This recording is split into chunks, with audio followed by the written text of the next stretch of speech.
Hello friends, perfect અને એજ્યુકેશનના YouTube ચેનલમાં આપ સૌ મિત્રોનું સ્વાગત છે. આપણી સંસ્થા દ્વારા બંધારણ વિષય માટે ખાસ પેકેજ બનાવવામાં આવ્યું છે. જે વિદ્યાર્થીઓ જીપીએસસી ક્લાસ 1-2, ડીવાયએસઓ, ડીવાય મામલતદાર, પીઆઈ, પીએસઆઈ, એસઆઈ કોન્સ્ટેબલ, તલાટી, junior clerk, senior clerk, head clerk, સચિવાલય, બિન સચિવાલય ક્લાર્ક કે હાઈકોર્ટ વગેરે પરીક્ષાની તૈયારી કરી રહ્યા છે, તેમના માટે આ પેકેજ ખૂબ જ ઉપયોગી છે. બંધારણના પેકેજમાં શું મળશે એની આપણે વાત કરી લઈએ. બંધારણના આ પેકેજની અંદર બંધારણના લેટેસ્ટ 17 વિડીયો લેક્ચર્સનો સમાવેશ છે, જેમાં ક્લાસ 1-2 સુધીનું ડેપ્થ કન્ટેન્ટ લેવાયું છે. એક્ઝામમાં જો બંધારણ વિષયનો કોઈ પ્રશ્ન પૂછાય તો એક પણ માર્ક્સ જશે નહીં. સાથે જ લેક્ચર પ્રમાણે 17 ટેસ્ટ અને 6 મિક્સ ટેસ્ટ, આવી રીતના કુલ 23 ટેસ્ટ લેવામાં આવશે. આ પેકેજની ઓરિજિનલ કિંમત 1 વર્ષની વેલિડિટી સાથે 1000 રૂપિયા છે, પરંતુ અત્યારે ફક્ત 120 રૂપિયામાં આપવામાં આવે છે. મંગળવારથી મિત્રો આપણે લેક્ચર અને ટેસ્ટ શરૂ કરવાના છીએ, તો જેમ બને એમ પરફેક્ટ લાઈવ એપ્લિકેશન ડાઉનલોડ કરો, રજીસ્ટર થાઓ. આ વિડીયોની ડિસ્ક્રિપ્શનમાં પરફેક્ટ લાઈવ એપ્લિકેશનની લિંક આપેલી છે. જે વિદ્યાર્થીઓ એન્ડ્રોઈડ ફોન યુઝ નથી કરતા અથવા પીસી, લેપટોપ કે આઈફોનનો યુઝ કરે છે, તેઓ આપણી સંસ્થાની વેબસાઇટ પરથી લોગિન કરીને આ પેકેજનો લાભ લઈ શકે છે. પેમેન્ટ કઈ રીતે કરવું? તો કે પેમેન્ટ તમે 120 રૂપિયા જે છે તે phone pay, Google pay, Paytm અથવા પરફેક્ટ લાઈવ એપ્લિકેશન કે સંસ્થાની જે વેબસાઇટ છે live.perfectcariereducation.com ના માધ્યમથી કરી શકો છો. આશા રાખું છું મિત્રો તમને તમામ માહિતી મળી ગઈ હશે. વધુ માહિતી માટે સંસ્થાના મોબાઈલ નંબર પર કોન્ટેક્ટ કરી શકો છો. તો મિત્રો આજે જ પેકેજ બાય કરો અને પોતાની પરીક્ષાની તૈયારીને વધુ વેગવંતી બનાવો. Thank you. Welcome to perfect live application. અને હેલો મિત્રો, અહીંયા આપણે શરૂઆત કરવા જઈ રહ્યા છે બંધારણની.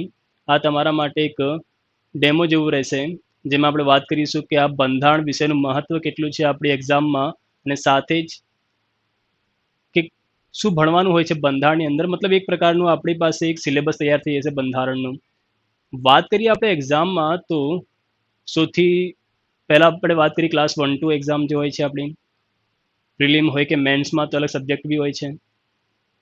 પ્રિલિમ જો તમે આપી હશે અથવા આપવાના છો તો તમને ખ્યાલ હશે કે ઘણા બધા માર્ક્સ અહીંયા બંધારણમાંથી કવર થઈ જાય છે.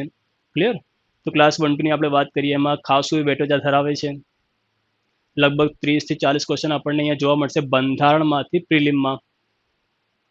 અને મેન્સમાં તો આખો 200 માર્ક્સનું પેપર આવે જ છે રાજ્ય વ્યવસ્થા અને બંધારણ પર. તે સિવાય વાત કરીએ આપણે ડીવાયએસઓની એક્ઝામ, તો એમાં બી સેમ. પ્રિલિમમાં આપણને લગભગ 25 થી 30 ક્વેશ્ચન જોવા મળે છે.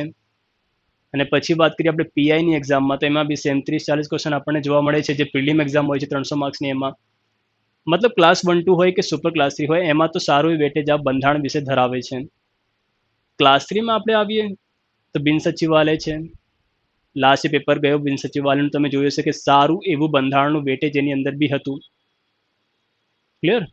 તલાટી વગેરેમાં બી થોડુંક 5-10 માર્ક્સનું પૂછાઈ જતું હોય છે, પણ ખાસ અહીંયા ક્લાસ 3માં આપણે વાત કરીએ તો બિન સચિવાલય છે, કોન્સ્ટેબલ છે, અને સુપર ક્લાસ 3માં જઈએ તો આપણે પીએસઆઈ વગેરે જે એક્ઝામ છે એમાં તો સારું એવું વેટેજ ધરાવે છે. અહીંયા વાત કરીએ ખાસ કરીને જે આવનારી એક્ઝામ છે, તો આપણે બિન સચિવાલય ટાર્ગેટ છે. ક્લિયર? પીઆઈ આવવાની છે, તો આવી જે એક્ઝામ્સ આવવાની છે એના માટે આપણે વાત કરીએ સારું એવું વેટેજ ધરાવે છે. અહીંયાથી જોઈએ આપણે તો પીએસઆઈ છે. ક્લિયર? પીએસઆઈમાં શું હશે, તો કે પ્રિલિમમાં તમે જાઓ તો ત્યાં કદાચ બંધારણ જોવા ન બી મળે સબ્જેક્ટ તરીકે, પણ મેન્સમાં બંધારણ લગભગ 25 થી 30 માર્ક્સનું આવે છે કાયદાના પેપરમાં. કોન્સ્ટેબલમાં બી સેમ 10-11 માર્ક્સનું આપણને બંધારણ જોવા મળે છે. મતલબ એ છે કે તમે કોઈ બી એક્ઝામ આપવા માટે જાઓ તો બંધારણ વિષય સૌથી મહત્વનો થઈ જાય છે એમ માનીને આપણે ચાલી શકીએ છીએ. ક્લિયર? તો આવા જ વિષય બંધારણની આપણે બી શરૂઆત કરવાના છે, એક સફર આપણે તય કરીશું. અને એમાં આપણે વાત કરીએ તો સૌથી પહેલાં એક બેઝિક ફાઉન્ડેશન જે છે એ આપણે ક્રિએટ કરીશું આજના લેક્ચરમાં, કે શું હોય છે બંધારણમાં. ક્લિયર? બંધારણની જો આપણે વાત કરીએ તો બેઝિકથી આપણે લઈશું, બેઝિકથી લઈને એક્ઝામનું જે લેવલ છે આપણું, ત્યાં સુધી આપણે જવાના છીએ લેક્ચર્સના થ્રુ, લાઈવ લેક્ચર્સના થ્રુ. અહીંયાથી જોઈએ આપણે બંધારણ, તો બેઝિક એ છે કે બંધારણ એટલે શું, બંધારણની જરૂર શું છે, ત્યાંથી આપણે શરૂઆત કરીએ. થોડીક બેઝિક વાતો આજે કરીશું, આપણે કાલથી શરૂઆત કરીશું. અહીંયા જો વાત કરીએ તો બંધારણ એટલે એવી કિતાબ છે, આપણે સિમ્પલ શબ્દોમાં આજે સમજવાનો પ્રયાસ કરીશું. પછી ટેકનિકલ વર્ડ્સ બી આપણે યુઝ કરીશું આગળ જતા. પણ બંધારણ એટલે શું? તો કે મતલબ જે બી સ્વતંત્ર દેશ હોય છે એનું પોતાનું એક સ્વતંત્ર બંધારણ હોય છે. બંધારણ શું? તો કે આપણી પાસે તો એક કિતાબ છે. એ કિતાબની અંદર થોડાક નીતિ નિયમો કાયદાઓ લખેલા છે અને એ કિતાબ જેને આપણે બંધારણ કહીએ છીએ એના મુજબ જ દેશ ચાલતો હોય છે. સરકારને એના મુજબ જ દેશ ચલાવવાનું હોય છે. ક્લિયર? તો આ છે મહત્વતા આપણા વિશે બંધારણ. એટલે એક્ઝામમાં બી આ પૂછાતું હોય છે કારણ કે આપણે ગવર્મેન્ટ ઓફિસર બનવાના છીએ. તો બંધારણ જે વિષય છે એના ઉપર થોડીક આપણી માહિતી સારી એવી હોવી જોઈએ કારણ કે લોક જીવનથી આ જોડાયેલું છે, દેશના શાસનથી જોડાયેલું છે અને તમે સરકારી નોકર બનવાના છો તો આપણી પાસે સરકાર કઈ રીતના ચાલે છે, સરકાર કઈ રીતના ચલાવે છે શાસન, લોકો પાસે શું અધિકાર છે, એઝ અ ગવર્મેન્ટ ઓફિસર આપણી પાસે શું અધિકારો હશે, શું ફરજ હશે, બધું આપણને ખ્યાલ હોવું જોઈએ. અને મોટા ભાગનું જે દેશની વ્યવસ્થા છે આપણી એ બંધારણમાં આપણને ક્લિયર થઈ જાય છે. ક્લિયર? એટલા માટે એક મહત્વનો સબ્જેક્ટ છે, એક વિષય છે. ચલો, તો જેમ વાત કરી કે બંધારણ છે, નીતિ નિયમો કાયદાઓ ને સંગ્રહ કરતી આપણી પાસે એક પુસ્તક છે જેને આપણે કહીએ છીએ બંધારણ અથવા સંવિધાન અથવા કોન્સ્ટિટ્યુશન ઓફ ઇન્ડિયા. આગળ જોઈએ તો બંધારણ દેશનો મૂળભૂત કાયદો છે. બંધારણ એ દેશનો મૂળભૂત કાયદો છે જેના મુજબ સરકાર શાસન ચલાવતી હોય છે, જે આપણે વાત કરી. ક્લિયર? હવે બંધારણ જે છે એ લેખિત અથવા મૌખિક હોઈ શકે છે. લેખિત જે આપણું બંધારણ છે, લેખિત અથવા અલેખિત અથવા મૌખિક જે આપણે કહીએ છીએ, તો અહીંયા બંધારણ બે પ્રકારના હોઈ શકે છે. પહેલા આપણે બેઝિક લઈશું, પછી આપણે સિલેબસની બી વાત કરી લઈશું કે કઈ રીતના શું આપણે ભણવાના છીએ. સૌથી પહેલા બંધારણ જે છે બે પ્રકારનું હોઈ શકે છે. એક છે લેખિત અને એક છે અલેખિત, જેને આપણે શું કહીએ છીએ? મૌખિક બી કહી શકાય. ચલો, લેખિત બંધારણ એટલે કંઈક આવું બંધારણ છે કે જેમાં સમયગાળો અને વ્યક્તિઓ એ ચોક્કસ હોય છે કે ભાઈ આ સમયગાળામાં આ વ્યક્તિઓ દ્વારા આ બંધારણ લખવામાં આવ્યો હતો. તેને શું કહીશું આપણે? લેખિત બંધારણ છે. જેમ કે આપણા બંધારણની વાત કરીએ, આપણે ભારતનું જે બંધારણ છે લેખિત બંધારણ છે. ક્લિયર? કારણ કે ચોક્કસ વ્યક્તિઓ મતલબ બંધારણ સભા દ્વારા ઘડવામાં આવ્યો હતો. ચોક્કસ સમયગાળો બી છે આપણી પાસે કે 1946 થી 1950. અલેખિત અથવા મૌખિકોને કહીશું તો કે જેનો સમયગાળો અને વ્યક્તિઓ નિશ્ચિત હોતા નથી, ચોક્કસ હોતા નથી, એ સમયાંતરે ઘડાઈ ગયો હોય છે, તો એને આપણે અલેખિત કહીશું. કંઈક આ પ્રકારે આપણે વિસ્તારથી અને ડેપ્થમાં જઈને ભણવાના છીએ. આજે ખાલી ઓવરવ્યૂ લઈશું એટલે ડેપ્થમાં આજે આપણે કંઈક ખાસ આમ જવાના નથી. ચલો, તો બંધારણનું મહત્વ આપણને ખ્યાલ આવી ગયું. મહત્વ શું છે? તો કે ભાઈ દેશનું શાસન સરકાર જે ચલાવે છે કોના મુજબ હોવું જોઈએ? તો બંધારણ મુજબ હોવું જોઈએ. સાથે બંધારણમાં નાગરિકતા વિષય બી કવર કર્યું છે કે ભારતના નાગરિક કોને કહેવાશે. ક્લિયર? પછી ભારતના નાગરિકોને મળતા મૂળભૂત જે અધિકારો છે એની બી ચર્ચા અહીંયા કરવામાં આવી છે. આપણી શું ફરજો, નાગરિકોની જે ફરજો છે, ફંડામેન્ટલ ડ્યુટીઝ છે, એ બી આની અંદર કવર કરી છે આ લોકોએ. ક્લિયર?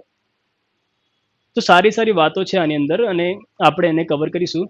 સૌથી પહેલાં વાત કરીએ તો હવે બંધારણમાં એક આપણી પાસે પ્રોસિજર હોવી જોઈએ. કોઈ બી વિષય જ્યારે તમે ભણતા હો સૌથી પહેલાં એક ફ્લો ચાર્ટ મગજમાં ક્લિયર થવું જોઈએ કે ભાઈ આટલા આટલા ટોપિક આપણે કરવાના છે, તો થોડુંક ઇઝી બી લાગશે. કારણ કે ફર્સ્ટ ટાઈમ જે તમે વાંચતા હશો બંધારણ તો કશું આમ ખ્યાલ ખબર આવશે નહીં કે ભાઈ શું ભણીએ, ક્યાંથી ભણીએ, એટલે કેટલું ભણીએ, મગજ કન્ફ્યુઝ થઈ જાય છે. એટલા માટે આપણને જરૂર પડે છે કે કોઈ ફેકલ્ટી હોય તો એ આપણને સમજાવે એ પ્રકારે આપણે કરી લઈશું અને એ જ કામ આપણે બી કરવાના છે. ચલો, હવે જોઈએ બંધારણને. સૌથી પહેલા બંધારણમાં જે ટોપિક આવે છે તો એ છે કે બંધારણનું ઇતિહાસ અથવા બંધારણની પૃષ્ઠભૂમિ તમે એને કહી શકો છો. તો સૌથી પહેલા જે ટોપિક આપણે લેવાના છે એ છે બંધારણની પૃષ્ઠભૂમિ,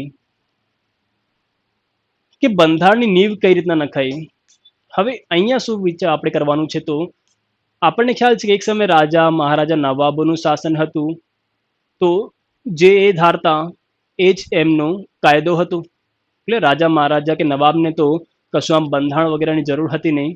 પણ જ્યારે અંગ્રેજો આવ્યા, ઈસ્ટ ઇન્ડિયા કંપની, એ જ્યારે આવી, એને જ્યારે બંગાળ પર કબજો કર્યો, બંગાળ પ્રાંત પર કબજો કર્યો, તે સમયનો સૌથી મોટો પ્રાંત આપણો, તો અંગ્રેજો આવ્યા અંગ્રેજી મતલબ છે અહીંયા કંપની, કંપનીથી મતલબ છે ઈસ્ટ ઇન્ડિયા કંપની. જ્યારે આવી ભારતમાં અને બંગાળ પર કબજો કર્યો, તો પછી એ લોકોને જરૂર પડી કાયદાની.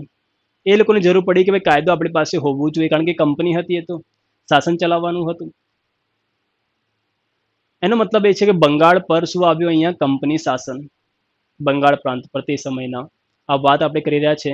લગભગ 1773માં જે કાયદો આવ્યો, ક્યાંથી? તો બ્રિટનની પાર્લામેન્ટથી તે સમયે બંગાળ પર જે કંપની શાસન ચાલતો હતો તેના માટે કાયદાઓ આવતા કે ભાઈ બંગાળ પર કંપની આ પ્રમાણે શાસન કરશે. આવું કોણે નક્કી કરતો તે સમયે? તો બ્રિટનની પાર્લામેન્ટ, જેને આપણે ભારતમાં સંસદ કહીએ છીએ, બ્રિટનમાં એને પાર્લામેન્ટ કહેવાય છે. ઓકે, તો સમયાંતરે આ કાયદાઓ આવ્યા છે. ક્લિયર? ને કાયદાઓ આવતા ગયા છે આઝાદી સુધી. તો આ કાયદાઓથી એક બેઝિક સ્ટ્રક્ચર તૈયાર થઈ ગયો બંધારણનો. અહીંયા સૌથી પહેલું જે આપણો ટોપિક છે બંધારણની પૃષ્ઠભૂમિ અથવા બંધારણનો ઇતિહાસ, એને આપણે 3 ભાગમાં ડિવાઈડ કરી શકાય છે. આમાં આપણે ભણીશું એક તો કંપની શાસન, કે જ્યારે ઈસ્ટ ઇન્ડિયા કંપનીએ બંગાળ પર શાસન કર્યો છે એની આપણે વાત કરવાના છીએ. ધીમે ધીમે કંપની શાસન સમગ્ર ભારતમાં બી ફેલાયો હતો, એની વિસ્તારથી આપણે ચર્ચા કરીશું. અને અહીંયા સમયગાળો આપણે લઈશું 1773 થી 1858. આ સમયગાળો આપણે લઈશું. મતલબ છે કે સ્વતંત્રતા સંગ્રામ 1857માં થયો ત્યાં સુધી આપણે લઈશું. તો આ થઈ ગયું કંપની શાસન, કે કંપનીએ બંગાળ અને પછી સમગ્ર ભારત પર શાસન કર્યું હતું. તો કંપની શાસન થઈ ગયું. પછી આવે છે બ્રિટિશ તાજનું શાસન. ઓકે, કારણ કે પછી જે વિપ્લવ થયો 1857માં, આપણે ભારતીયો જે છે હારી ગયા, જે સત્તાઓ હતી હારી ગઈ હતી. ને પછી અંગ્રેજો કાયદેસર જાહેરાત કરી કે હવે ભારત ગુલામ છે. તે ગુલામીની જાહેરાત કરતો કાયદો બી અહીંયા આવ્યો હતો. તો પછી મતલબ આપણે બ્રિટિશ તાજના ગુલામ થઈ ગયા. પહેલા કંપનીના ગુલામ થયા, પછી બ્રિટિશ તાજના ગુલામ થયા. અને આ સમયગાળો જે આપણે ભણવાના છે કંઈક આ પ્રમાણે રહેશે. છેક આઝાદી સુધી શું ચાલ્યું છે? બ્રિટિશ તાજનું શાસન, આપણને ખ્યાલ છે. અને આ બે પછી જે ખાસ થઈ જાય છે એ છે સ્વતંત્ર ભારતનું શાસન, જેની આપણે વાત કરવાના છીએ. આ રહેશે 1946 થી 1950. ક્લિયર? વિસ્તારથી આપણે જોઈશું. જ્યારે બી આપણે બંધારણ વિશેની શરૂઆત કરીશું, સૌથી પહેલા આપણે વાત કરીશું કે બંગાળ પર અંગ્રેજોએ કઈ રીતના સત્તા જમાવી, પછી કયા કયા કાયદાઓ બ્રિટનની પાર્લામેન્ટથી કંપની શાસન માટે બંગાળ માટે આવ્યા, એની બી વાત કરીશું. ક્લિયર? મતલબ આ વિસ્તારથી આપણે જોવાના છે. કંપની શાસન હોય, જોઈશું આપણે કંપની કઈ રીતના શાસન ચલાવ્યું એની વિસ્તારથી વાત કરીશું. બ્રિટિશ તાજની વાત કરીશું. પછી સ્વતંત્ર ભારતનું જે શાસન છે એ કઈ મુજબ ચાલે છે. તો હાલ જે આપણું શાસન છે ભારત દેશનું, એ આપણી પાસે પોતાનું એક સ્વતંત્ર બંધારણ છે જે ભારતીયો દ્વારા ઘડવામાં આવ્યો હતો, એના મુજબ દેશનું શાસન ચાલે છે. તો હાલનું જે બંધારણ છે એ કયા સમયગાળામાં ઘડવામાં આવ્યું છે? તો આ છે સમયગાળો. 1946માં એ પ્રોસેસ ચાલુ થઈને 1950માં પૂરી થઈ છે, એની આપણે વાત કરીશું. તો કંઈક આ રહેશે પૃષ્ઠભૂમિ. અને અહીંયા જે આપણે જોઈ રહ્યા છે સ્વતંત્ર ભારતનું શાસન, એને આપણે અલગથી લઈશું. ક્લિયર? થોડુંક વિસ્તારમાં જોઈશું એને, કે કઈ રીતના હાલનું બંધારણ ઘડવામાં આવ્યું, કઈ કઈ પ્રોસેસ એની ઉપર થઈ હતી. અને સાથે અહીંયા વાત કરી શકાય, આને આપણે નામ આપી દઈશું કે બંધારણ ઘડતરની પ્રક્રિયા. આ જ છે. એટલે આ જ સ્વતંત્ર ભારતના શાસનમાં આપણું બંધારણ જે છે એ ઘડવામાં આવ્યું હતું. તો આપણે અહીંયા લઈ લઈશું બંધારણ ઘડતરની પ્રક્રિયા, કે હાલનું બંધારણ કઈ કઈ પ્રક્રિયા પછી તૈયાર થયો હતો, જેમાંથી મોટાભાગના પ્રશ્નો આપણે નીકળી આવે છે. ચલો, જેમ આ જે ટોપિક છે પૂરું થશે, મતલબ અહીંયા ટોપિક વાઇઝ જઈએ આપણે, તો બંધારણની પૃષ્ઠભૂમિ પછી આપણે શું લઈશું? નંબર 2 લઈ લઈએ, બંધારણ ઘડતરની પ્રક્રિયા. મતલબ આ બંને શું છે? સેમ જ છે. એટલે બંનેનું સેમ છે. ઓકે, ત્રીજું ટોપિક જે આપણું રહેશે, એમાં આપણે વાત કરીશું કે બંધારણની જે સમિતિઓ હતી, બંધારણીય સમિતિઓ, અને સાથે વાત કરીશું આપણું જે બંધારણ છે એ બંધારણના સ્ત્રોત, એટલે બંધારણના સ્ત્રોતની વાત કરીશું. શું ભણવાનું છે આની અંદર? તો બંધારણ સભા, આ શબ્દ આપણે યુઝ ટુ થઈ જઈશું, આપણે એને સમજીશું બી, પણ અત્યારે યાદ રાખીએ બંધારણ સભા એટલે કે બંધારણ ઘડવા માટે મળતી સભા, લોકો આવીને બેસતા, બંધારણ પર ચર્ચા કરતા, અને આ રીતના બંધારણ તૈયાર થયો છે આપણો. તો એ જે બંધારણ સભા હતી એને શું કર્યું? તો સમિતિઓ તૈયાર કરી, લોકો ડિવાઈડ થયા, એટલે ટીમ્સ બની કે આ ટીમ આ કામ કરશે, આ ટીમ આ કામ કરશે, આ ટીમ આના ઉપર કામ કરશે. એ શું બની? આપણી બંધારણની સમિતિઓ બની. વિસ્તારથી આપણે એને જોઈશું. બંધારણ સ્ત્રોત, આપણું જે બંધારણ છે એ આપણે એના ઉપર કયા કયા દેશનું પ્રભાવ છે, પ્રભુત્વ છે, એના ઉપર આપણે ચર્ચા કરવાના છીએ. ક્લિયર? આપણને ખ્યાલ છે કે બંધારણ સભાના જે સભ્યો હતા એમને 60 દેશોનું ભ્રમણ કર્યું હતું. કેટલા દેશોનું? તો 60 દેશોનું ભ્રમણ કર્યું હતું. બહાર જઈને ફર્યા હતા કે ભાઈ બાકીના જે તે સમયની અગ્રસર થતી જે દેશો હતા એ લોકોની અંદર શાસન કઈ રીતના ચાલતું હતું, એ દેશોમાં કઈ રીતના વ્યવસ્થા વ્યવસ્થિત કરવામાં આવી હતી, એ આ લોકોએ જોઈ. અને 60 દેશોમાંથી 10 દેશ એવા હતા કે જેમના બંધારણની જે વિશેષતા છે એને આપણે શું કરીએ? આપણા બંધારણમાં સ્થાન આપ્યું છે. તો જેની વાત આપણે અહીંયા કરવાના છીએ. તો આ બે ટોપિક લઈશું આપણે. ક્લિયર? ચલો, ઈચ્છો તો તમે આને અલગ અલગ બી રાખી શકો છો. નંબર 4 કરી દઈએ આપણે, બંધારણના સ્ત્રોત. ઓકે, આટલું કર્યા પછી, સ્ત્રોત કર્યા પછી આપણે આગળ વધીશું અને વાત કરવાના છીએ ખાસ ટોપિક રાષ્ટ્રીય પ્રતીકો. ક્લિયર? રાષ્ટ્રીય પ્રતીકોને બી આપણે જોઈશું વિસ્તારથી, એના ઉપર ચર્ચા કરવાના છીએ. ચલો, પછી રાષ્ટ્રીય પ્રતીકો આપણને ખ્યાલ છે, જેમ કે દેશનો રાષ્ટ્રધ્વજ કયો, રાષ્ટ્રગાન, રાષ્ટ્રગીત, આપણું રાષ્ટ્રચિહ્ન શું છે, રાષ્ટ્રીય મુદ્રા અથવા ચલણ શું છે, એના વિશેની ચર્ચા વિસ્તારથી. ઓકે, પછી તો કે બંધારણની વિશેષતા આપણે થોડીક જોઈશું કે આપણું બંધારણ કેવું છે, આપણી કિતાબ કેવી છે, એના ઉપર વાત થશે. તે પછી ઓકે, પછી આવશે ખાસ ટોપિક કે અનુસૂચિ અથવા પરિશિષ્ટ. અનુસૂચિ અથવા પરિશિષ્ટ આપણે જેને શેડ્યુલ બી કહીએ છીએ. તો અનુસૂચિ અથવા પરિશિષ્ટની બી આપણે વાત કરવાના છીએ. શું હોય છે આપણે જોઈશું એને. શરૂઆતમાં આ જે અનુસૂચિઓ છે એ 8 હતી 1950માં, અત્યારે 12 છે. ચલો, શેડ્યુલ જેને આપણે કહીએ છીએ. આઠમો જે ટોપિક રહેશે, આટલું બધું કર્યા પછી આપણે વાત કરીશું આપણા દેશના આમુખની. ક્લિયર? આમુખ અથવા પ્રસ્તાવના અથવા પ્રેમ્બલ કહેવાય છે. આપણું જે બંધારણ છે હાલનું, એની શરૂઆત થાય છે દેશના આમુખથી. એટલે આપણી જે બંધારણની કિતાબ છે એમાં પહેલા પન્ના પર શું આવે છે? તો આમુખ. ક્લિયર? એટલા માટે આમુખ ખાસ મુદ્દો છે. અને આમુખ પૂરું થાય તે પછી આપણે વાત કરવાના છીએ બંધારણના ભાગ. બંધારણના ભાગ, મૂળ બંધારણમાં કેટલા હતા? તો 22. ક્લિયર? અને પાછળથી 22 પછી આમાં 4A, 9A, 14A અને સોરી 9B અને 14A, 4 ભાગ પાછળથી એડ થયા છે. એ ભાગોની બી આપણે વાત કરીશું.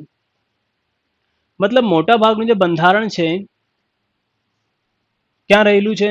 તો કે ભાગ 22 ભાગ, ભાગ 1 થી લઈને ભાગ 22 સુધી જઈશું. સાથે જે પેટા ભાગ એડ થયા એને બી આપણે વિસ્તારથી જોઈશું. અને ભાગોમાં શું આપેલું છે એનું બેઝિક લઈએ આપણે. તો જેમ કે વાત કરીએ આપણે તો ભાગ 1 છે કે જેમાં સંઘનું નામ, સંઘ મતલબ અહીંયા દેશનું નામ, ભારતનું નામ, સંઘનું નામ અને તેનું વિસ્તાર આપેલું છે. ક્લિયર? ભાગ 1 માં 4 અનુચ્છેદ આપેલા છે, કંઈક આ પ્રમાણે તમે લઈ શકો છો. પહેલા જે અનુચ્છેદ છે એમાં આપણા રાજ્યોની યાદી આપેલી છે, કેન્દ્ર શાસિત પ્રદેશોની યાદી આપેલી છે, અને સાથે જ ભારત દેશનું નામની વાત કરી છે. નામ આપણું શું રહેશે? તો ઇન્ડિયા અથવા ભારત. હવે આંતરરાષ્ટ્રીય સ્તર પર આપણા દેશ માટે જે નામ ચાલે છે એ છે ઇન્ડિયા. માટે અત્યારે સુપ્રીમ કોર્ટમાં કેસ બી ચાલે છે કે ઇન્ડિયા નામ હટાવો, ભારત આપણે યુઝ કરીએ. ક્લિયર?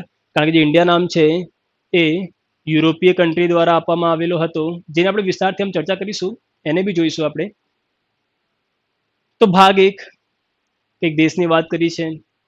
પછી આપણને હાલ ખ્યાલ હશે કે ભાઈ જમ્મુ કાશ્મીરના ભાગલા પાડ્યા સરકારે.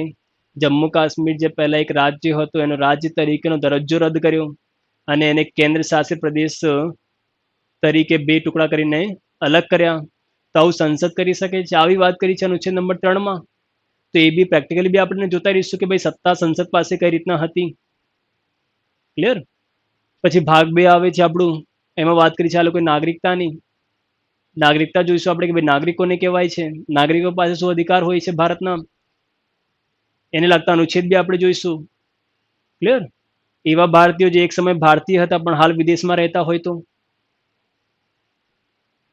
ચર્ચા આપણે નાગરિકતાની વિસ્તારથી કરીશું. અને એની અંદર જે ઇન્ટરેસ્ટિંગ ટોપિક આવશે એ છે કે એનઆરઆઈ કોને કહેવાય, પીઆઈઓ શું હોય છે, ઓસીઆઈ કાર્ડ શું હોય છે. બેવડી નાગરિકતાનો બી ટોપિક અહીંયા લઈશું આપણે. ચલો, નાગરિકતાની વાત કર્યા પછી આપણે મૂળભૂત અધિકારો આવે છે. ફંડામેન્ટલ રાઇટ્સ આપણા મતલબ આપણી પાસે છે, એને બી જોઈશું. પછી મૂળભૂત ફરજો, તે વચ્ચે આપણે વાત કરીશું રાજ્ય નીતિના માર્ગદર્શક સિદ્ધાંતોની, મતલબ ભણીશું આપણે. ક્લિયર. તે સિવાય ભાગ 5 આવે છે. ભાગ 5 અહીંયા સૌથી અગત્યનો છે. કોઈ બી એક્ઝામમાં તમે જાઓ ભાગ 5 અને 6 બી સાથે લઈ લઈએ આપણે તો બે ભાગમાંથી જેટલું વેટેજ નીકળે છે એ પૂરા બંધારણમાંથી બી આવવાનું નથી. કારણ કે આ બે ભાગમાં જ ક્લિયર થઈ જાય છે દેશનું શાસન, સરકારની વ્યવસ્થા આપણી મતલબ ક્લિયર થઈ જાય છે. અને ભાગ 5માં કેન્દ્ર સરકારની વાત કરી છે. કેન્દ્રીય જે સ્ટ્રક્ચર છે આપણું માળખું છે એની વાત કરી છે. ક્લિયર. કે સંઘ અથવા કેન્દ્ર કઈ રીતના ચાલે છે. તો ભાગ 5 થોડુંક આપણી માટે ખાસ થઈ જશે. ભાગ 5માં શું ભણીશું આપણે? તો ભાગ 5ને આપણે ડિવાઈડ કરી દઈશું. ભાગ 5 જે છે આપણું, અહીંયા ભાગ 5ની થોડીક આપણે અત્યારે ચર્ચા કરીએ. ક્લિયર. કારણ કે એમાંથી જ મોટા ભાગનું જે વેટેજ છે એ આવે છે. અને તમને બી ખ્યાલ આવશે કે બંધારણમાં એકચ્યુઅલી શું ભણવાનું છે. તો બંધારણનું જે મેઇન કોન્સેપ્ટ છે એક્ઝામની દ્રષ્ટિએ બી તો એ કવર થઈ જાય છે ભાગ 5માં, અને ભાગ 6 એનાથી જોડાયેલું છે. તો ભાગ 5 અને 6 આ થોડાક પ્રેક્ટિકલ ફંડા છે. શું હોય છે આની અંદર? તો ભાગ 5માં જો આપણે વાત કરીએ તો એમાં આપેલું છે આપણને સંઘ અને તેનું વહીવટ, મતલબ કેન્દ્ર સરકારનું વહીવટ આની અંદર આપેલું છે.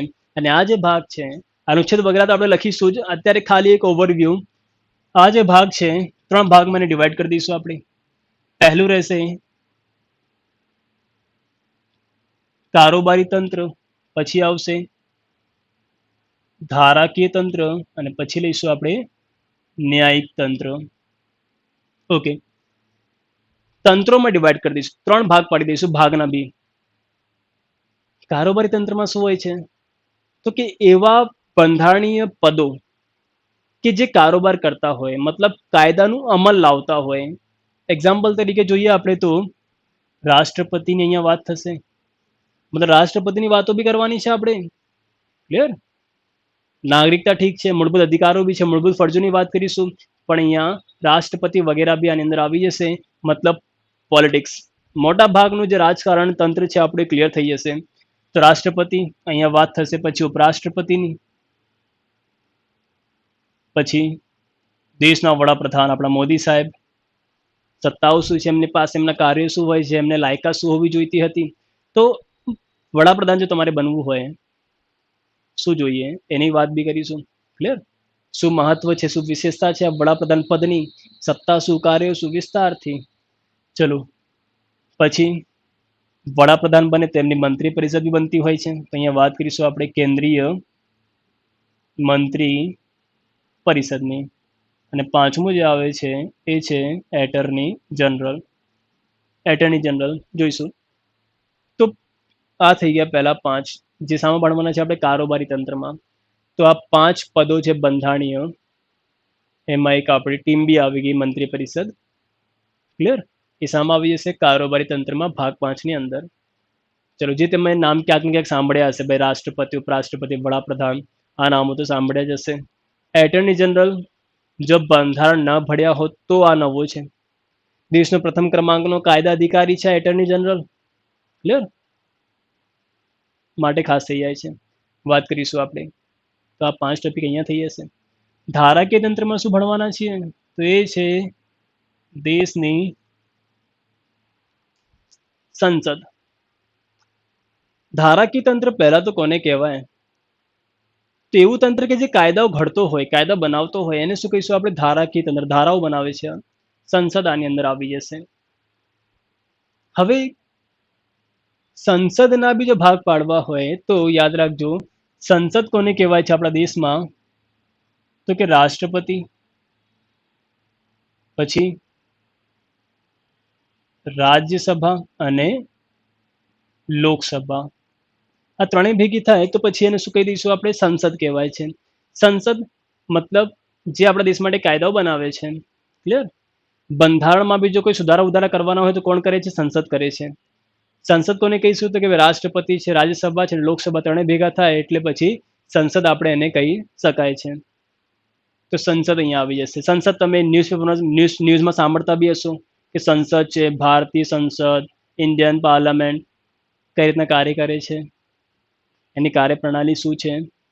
ક્લિયર? એના બે ગૃહ છે, રાજ્યસભા અને લોકસભાની બી આપણે વાત કરીશું.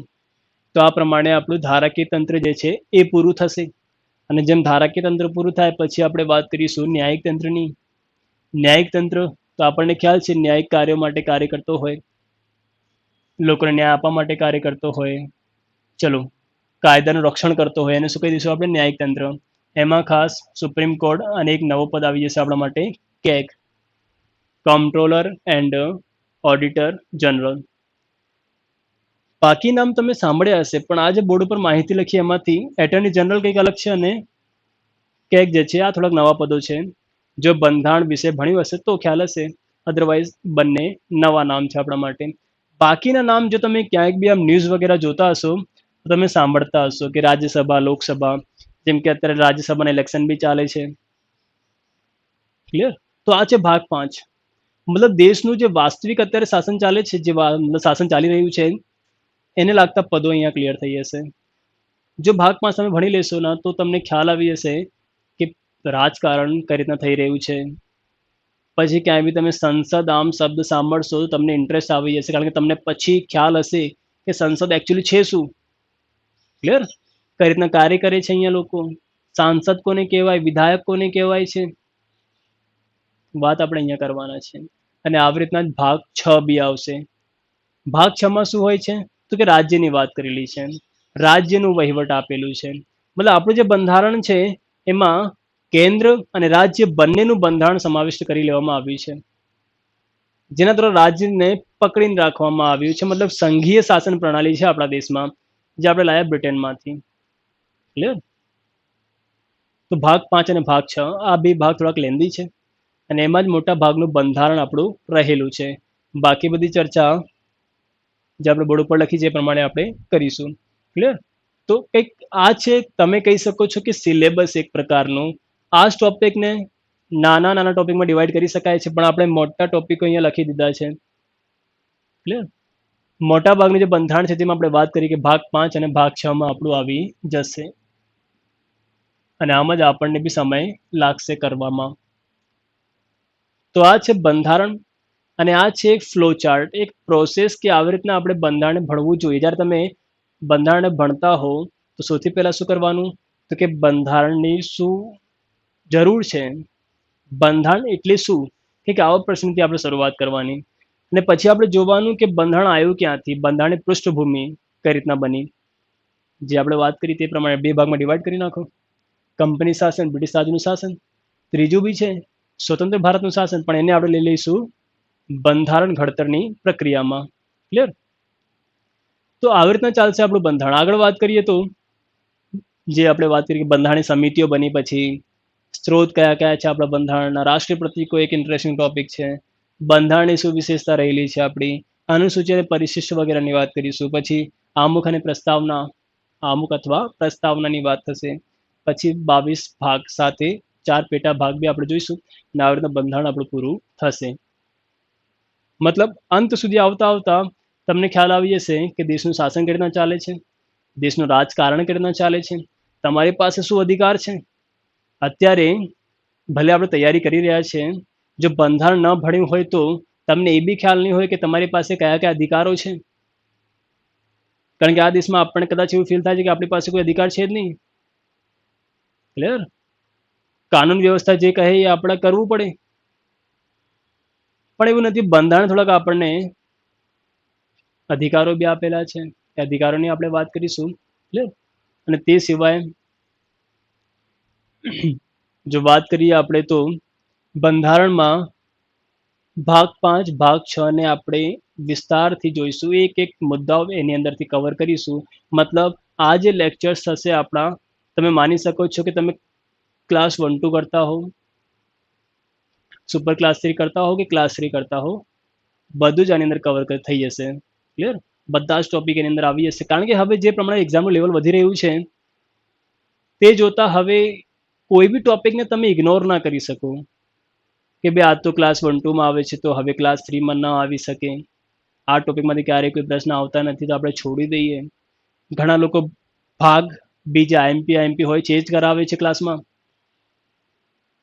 પણ આપણે એવું નથી, આપણે પૂરેપૂરા ભાગો જોઈશું.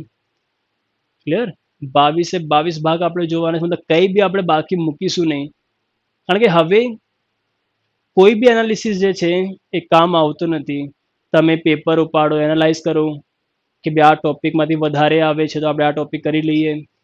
પણ હવે જે એક્ઝામનું લેવલ અને જે માઇન્ડસેટ પેપર સેટરનું બદલાઈ રહ્યું છે, જે ટોપિક તમે ઇગ્નોર કરો, મોટાભાગે એવું થાય છે કે એમાંથી ક્વેશ્ચન આવી જાય છે. માટે હવે આપણે શું ધારવાનું કે કોઈ બી સબ્જેક્ટ હોય, પૂરેપૂરું સબ્જેક્ટ આપણે તૈયાર કરવાનો પ્રયાસ કરવાનો અને બને તો બધા સબ્જેક્ટ તૈયાર કરી લેવા એક્ઝામમાં જે સિલેબસમાં આપેલા હોય છે. તો બંધારણનું જે સિલેબસ છે એને આપણે અહીંયા આ લેક્ચર્સ થ્રુ પૂરું પાડીશું. ક્લિયર?